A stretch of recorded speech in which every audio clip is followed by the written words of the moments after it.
et une super communauté, une super initiative qu'on a découvert aujourd'hui. Pour clore cette thématique for good, on va faire un focus sur les community members avec Déborah. Déborah, que vous connaissez sûrement, je vais te laisser t'installer sur le stage et retrouver ce fameux clicker.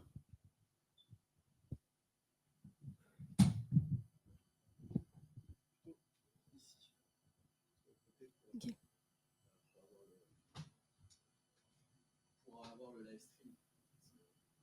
Est-ce que vous m'entendez bien? Ok. Et ça marche, ok, parfait.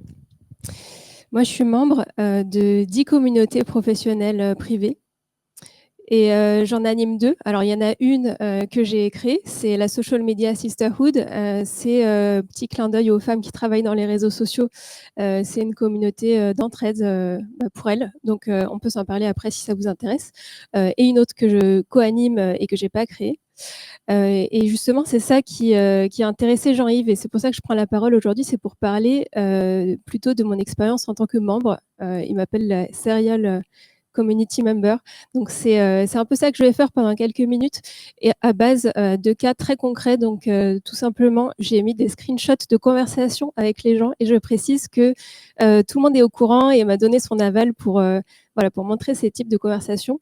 Et donc, ici, on a une conversation avec Romane que j'ai rencontrée sur le Content Club. C'est une communauté pour les content marketers qu'on était toutes les deux. Et donc, j'ai posté une offre d'emploi qu'on avait chez Agorapulse. On cherchait quelqu'un, elle était intéressée. Et en fait, j'ai agi comme facilitatrice. Je lui ai dit, bah, regarde, tu peux te mettre en contact avec cette personne. Comme j'étais aussi décisionnaire, j'ai pu lui dire, bah, on a bien aimé ton étude de cas. Voilà. Et le résultat, c'est que voilà, ça s'est bien passé. Elle a postulé, elle a été recrutée. Et pour toutes les personnes qui étaient impliquées, bah, ça a facilité le process de manière voilà, que ce soit plus humain, plus personnalisé que dans un processus de recrutement classique. Donc tout de suite, un autre exemple. Ici, donc c'est dans la Social Media Sisterhood. Il y a quelques jours, j'ai posté un appel à speaker. J'avais besoin de quelqu'un pour faire un live LinkedIn avec un outil de gestion des commentaires sur les réseaux sociaux. Et donc, ça, c'est intéressant parce que vous voyez l'engagement, par exemple, il y a un emoji. On est sur Slack, on réagit avec les emojis. C'est pas du tout un engagement de fou. Et c'est un point que je voulais soulever, c'est qu'on recherche pas forcément l'engagement dans les communautés privées, du moins pas forcément en termes de quantité. Et du coup, cette personne qui a réagi, bah, c'est Emmanuelle, que vous connaissez certainement, qui est aussi influente dans le milieu des réseaux sociaux. Et donc, c'était la seule personne qui m'a proposé sa participation. Et ça a hyper bien marché, on s'en est parlé. Ça colle absolument avec nos 2 lignes éditoriales. Donc voilà, tout simplement. Ça peut s'appeler une conversion par rapport à ce que je recherchais en tout cas. Et alors là, un autre exemple pour le coup d'une communauté où je suis qui s'appelle les Lyonnes. C'est une communauté un petit peu plus hétéroclite aussi pour les femmes. Si vous avez vu le leitmotiv, je suis dans beaucoup de communautés de femmes. Donc là, il y a beaucoup d'entrepreneurs, de personnes qui sont dans des milieux variés, pas mal dans la tech, mais pas seulement. Et pour le coup, ça, c'est pas moi qui interagis, mais c'est un exemple voilà, d'une personne qui est devenue mon amie, qui s'appelle Lara, qui s'appelle Loul dans mon téléphone, et qui transmettait une offre d'une entrepreneur avec qui leurs enfants sont dans la même école. Et c'est une personne qui a créé une offre de voyage pour les familles innovante dans le sens où c'est un club all-inclusive l'opposé des clubs qu'on connaît célèbres du style Club Med, TUI ou autre, où pour le coup c'est très intimiste, c'est en contact avec la nature, c'est pour à peine 5 ou 10 familles. Donc une offre qui n'existait vraiment pas et qui moi m'intéressait parce que j'allais partir en tant que maman seule avec 3 enfants, donc c'est vraiment le genre de truc que je recherchais. Comme par hasard, on était aussi plusieurs mamans seules dans ce voyage et remarquez là par exemple le PDF, il n'a pas d'aperçu. Ça se passe souvent comme ça sur WhatsApp. Le titre, il est bien concis par contre. Et voilà, moi, ça m'a plu tout de suite quand j'ai regardé le PDF. Donc, je faisais partie de plusieurs personnes dans ce groupe qui ont décidé de partir. On est encore une fois sur des petites quantités, mais un voyage, c'est un panier moyen très élevé. Donc, finalement, c'est ce qu'elle recherchait. Et on a eu une très bonne expérience ensuite avec cette organisatrice.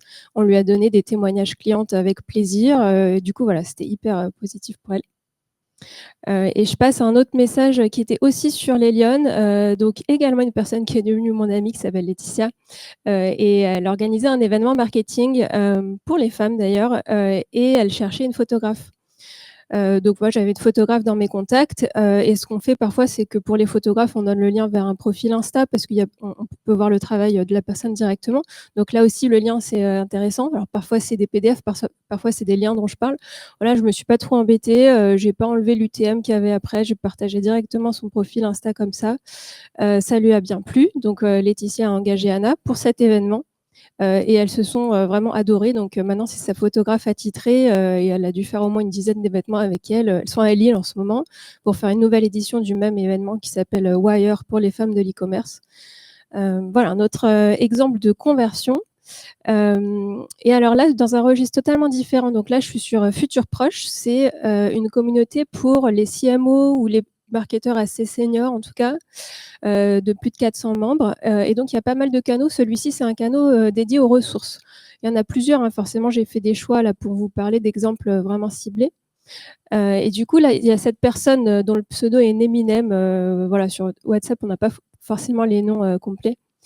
Qui partageait, donc ici, non pas une landing page, non pas le PDF qu'on aurait pu télécharger de cette landing page, mais même carrément un screenshot d'un graphe hyper ciblé d'une étude de SimilarWeb. Donc, voilà, une entreprise qui utilise des procédés de demand generation pour créer du contenu et faire en sorte qu'il soit partagé.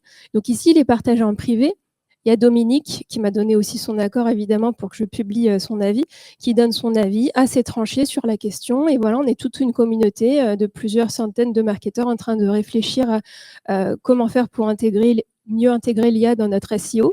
Donc, une réflexion stratégique. On est tous et toutes avancés par cette réflexion stratégique qui nous a été permise grâce à ce contenu de SimilarWeb. Et pour eux aussi, ça leur donne de la visibilité. Dans ce qu'on appelle le dark social. Ce n'est pas la même visibilité que si on allait le rechercher par de la pub, etc. Donc, je vous amène aussi à cette réflexion de peut-être ungater le contenu, c'est-à-dire ne plus le mettre forcément derrière des formulaires complètement verrouillés, parce qu'on ne peut pas forcément maîtriser ce qui se passe après. Voilà. Et pour finir, j'ai deux exemples qui se rejoignent un petit peu l'un et l'autre. Donc là, c'est un mail qui est envoyé aux membres d'une communauté qui s'appelle Women of SaaS. Je vous disais encore une communauté de femmes. Et du coup, c'était pour un événement physique à Paris qui était fait en partenariat avec Fireside, que je ne connaissais pas du tout. Et donc, je suis allée à cet événement. J'ai découvert là l'organisation Fireside et de fil en aiguille, j'étais membre de cette communauté également et j'ai participé à un certain nombre d'événements et de conversations pour qu'ensuite un jour je découvre qu'il y avait un programme de mentorat qui était ouvert. Donc j'ai postulé.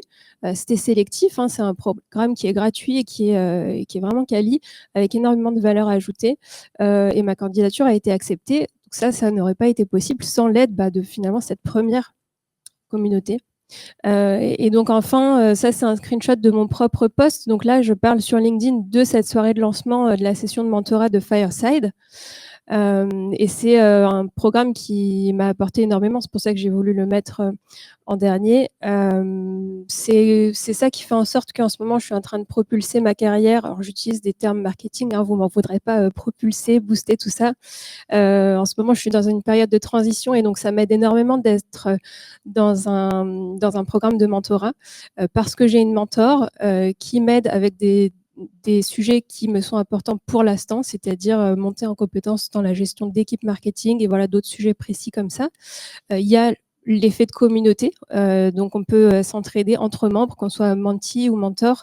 Il y a des ateliers, donc il y a plein de manières de s'entraider et par ce post que je vous ai montré, Fireside gagne aussi en visibilité parce que j'ai une bonne visibilité en général sur ce genre de post sur LinkedIn et une page entreprise typiquement beaucoup moins. Voilà, c'est une page qui n'est pas forcément beaucoup suivie.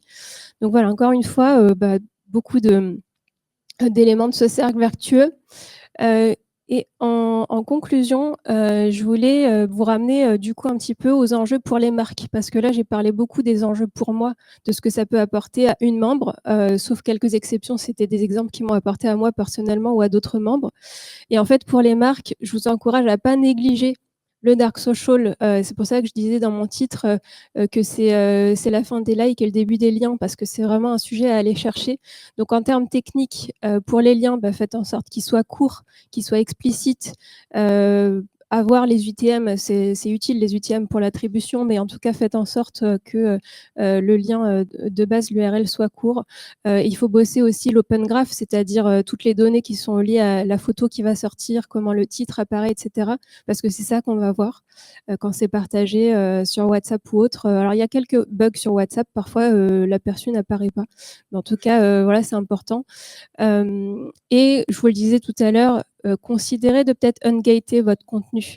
Des fois, on a besoin d'avoir les leads, c'est compréhensible. On peut avoir une mécanique de all-bound, c'est-à-dire des fois on fait de l'inbound, des fois on fait de l'outbound, et on peut avoir besoin d'aller ensuite retargeter les personnes qui ont téléchargé quelque chose. Si la stratégie fait sens, il n'y a pas de mal à faire ça pour certains contenus, mais il ne faut pas négliger aussi de passer du temps et des ressources sur les contenus aussi ungated.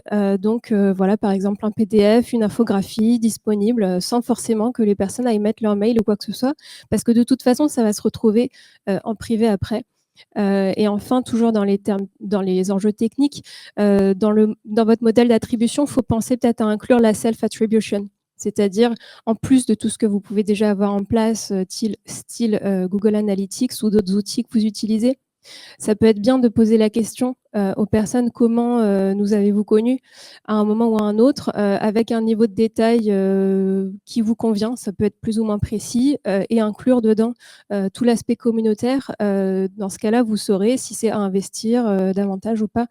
Voilà. Et pour finir, les enjeux stratégiques, donc pour prendre davantage de hauteur, j'ai envie de vous dire d'abord produire du contenu de qualité, parce que c'est du contenu qui va se retrouver partagé dans ce type de communauté. Comme on a vu par exemple le graphe de SimilarWeb, la personne, c'est un membre en particulier qui partage beaucoup de choses. Quand il y a quelque chose qui lui tape dans l'œil et qu'il a envie de partager parce qu'il pense qu'il y a de la valeur, il va le partager. Donc vraiment, ça commence par là. Quand on produit du contenu, ça le fait pas tout simplement avec un e-book rédigé à la va-vite avec ChatGPT. Il va juste pas se retrouver dans ces cercles-là. Et pour aller encore plus loin, produire de la qualité tout court. Là, je parle des produits et des services qui sont produits par la marque elle-même, parce que ça aussi, ça parle et ça jase beaucoup dans les communautés. Je peux vous assurer que quand il y a une mauvaise expérience sur un site d'e-commerce ou quoi que ce soit, ça parle beaucoup aussi. Donc voilà, c'est pour prendre toujours plus de hauteur. Faut vraiment considérer toutes ces choses-là à l'ère des communautés privées. Et puis enfin, si ça vous intéresse, il y a des moyens d'investir ces sphères-là. On peut mettre en place des systèmes avec les brand lovers, avec ceux qui sont déjà dans des communautés, les faire devenir des admins de communautés, des co-admins, des animateurs. Il y a plein de manières de faire ça. Au minimum, c'est important pour votre veille d'être dans ces cercles-là, voir ce qui s'y passe, parce que les personnes parleront de vous avec ou sans vous. Et idéalement, avoir la propre communauté qui est votre communauté de marque, dont vous êtes l'owner, avec éventuellement des personnes pour la co-animer avec vous.